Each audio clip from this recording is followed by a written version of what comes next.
Alright, so I finally healed up enough to hobble on down to the bench, and well, the first things I did was slight modification to my guide.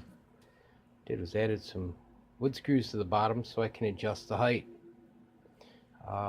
Some molds you want to be a little closer to the sprue, some need a little more clearance, so it gives me some adjustability. Most difficult part is getting it so it doesn't rock.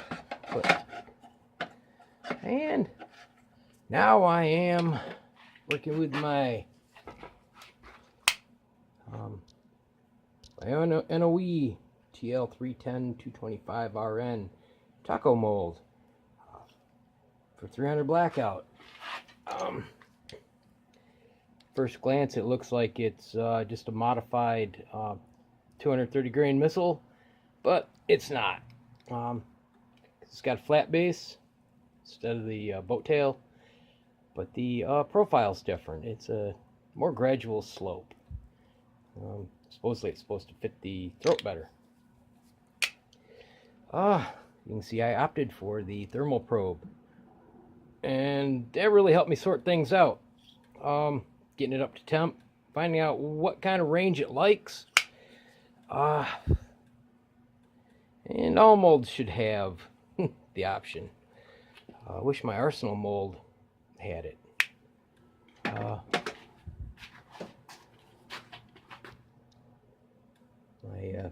312-145 Elephant Elvis mold.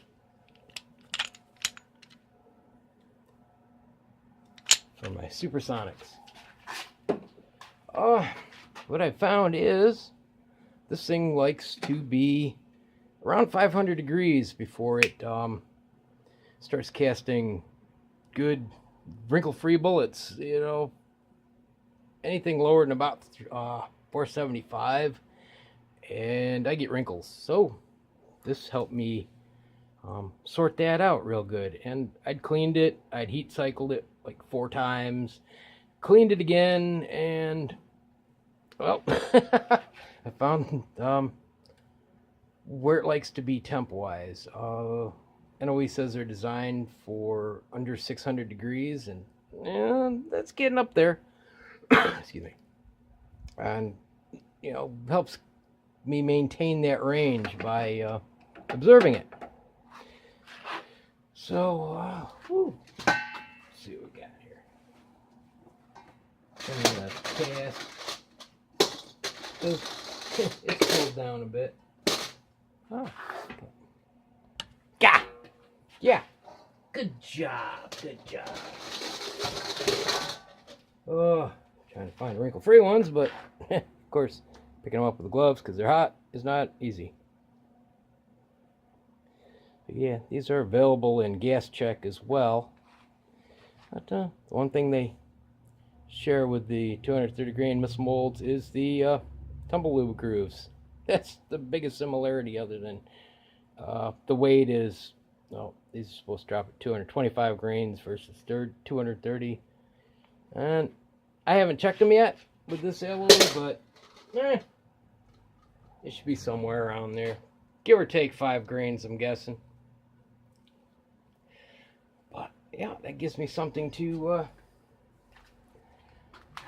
play with subsonics.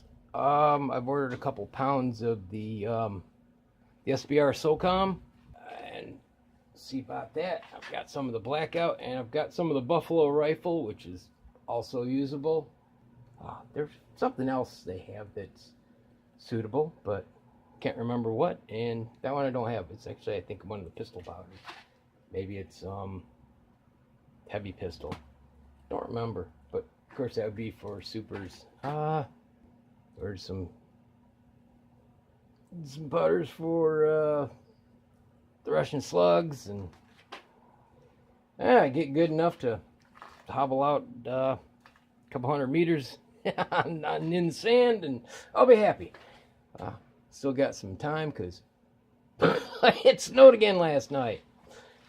So yeah, my supersonics I powder coated in Orient Red from Powder by the Pound, and That's what that looks like.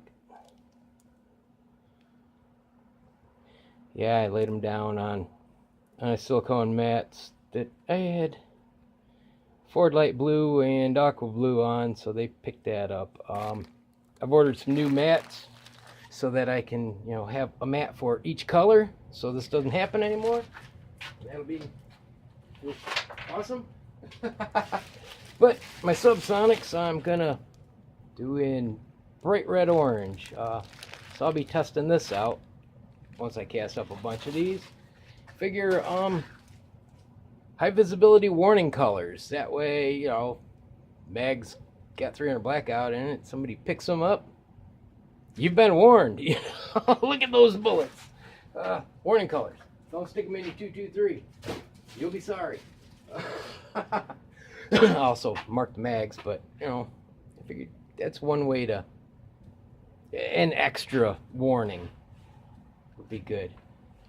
But yeah, I wish they all had this temp probe option. With the probe, NOE sends you a drill bit in case it says on the 4 and 5 cavities you can drill deeper. But do I want to go drilling my arsenal mold? Maybe. Because that's a 5 cavity as well. Boy. Yeah, like I said, I've been swaging, but I haven't really been casting for, beautiful bullets. Just getting into that, and this is actually helps you understand, because you think your mold's up to temp, you're not sure what it is. This give you a good idea. I mean, just because the sprues are cutting nice and beautiful and easy, and yet you're still having problems, go by that. Also, there was an also in here, and I just forget it. Yeah, I figured, molds heated up a little faster than they do, actually, but it takes several pours on this. It's a big chunk of aluminum, so, like I had the Lee 2 cavity 230 grain missile mold, and that's one thing that you had to slow the flow down ridiculous, above a drip, or else it would, rush right out, and, garbage bullets. This you can run faster, which is nice, because that 2 cavity mold took almost as long to pour as this 5 cavity, so yeah, quite a difference. But that thing, if it would have had the temperature probe, it wouldn't have died so fast. Maybe it was defective alloy, I don't know, but it self-destructed in under a week.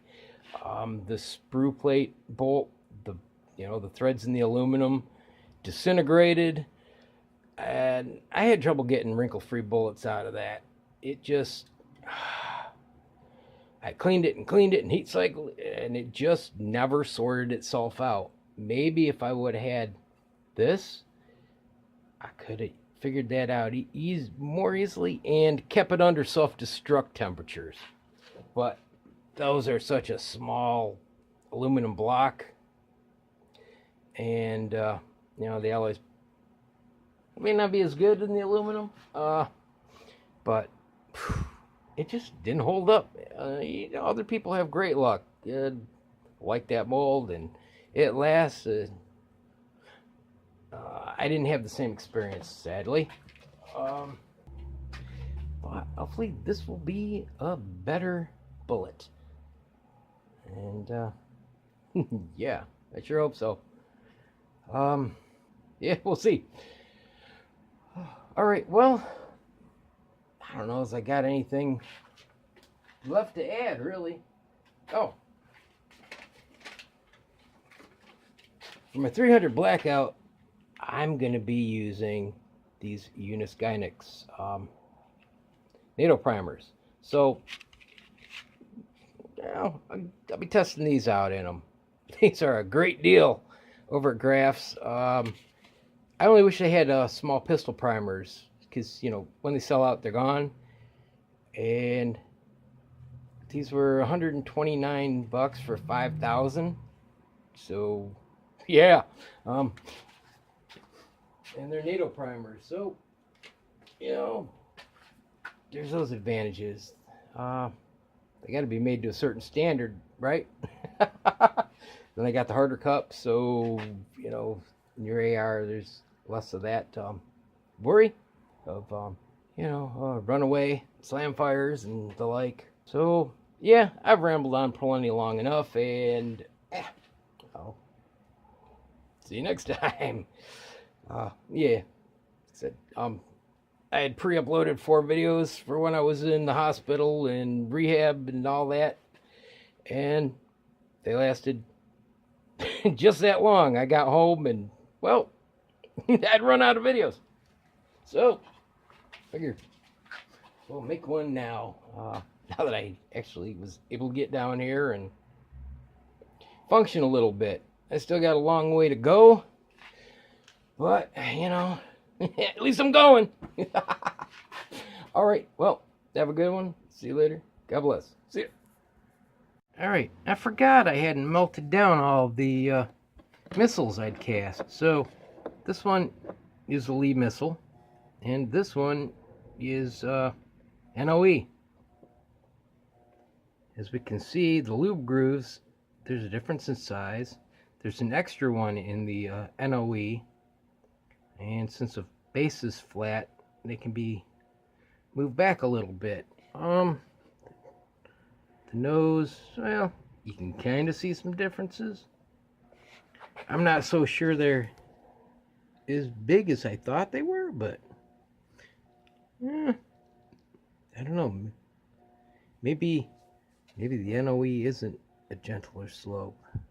It's just a slightly different. But, yeah. You know, flat base versus boat tail, and you can get guess check. But, that gives an idea of the differences. Pretty much the same length. I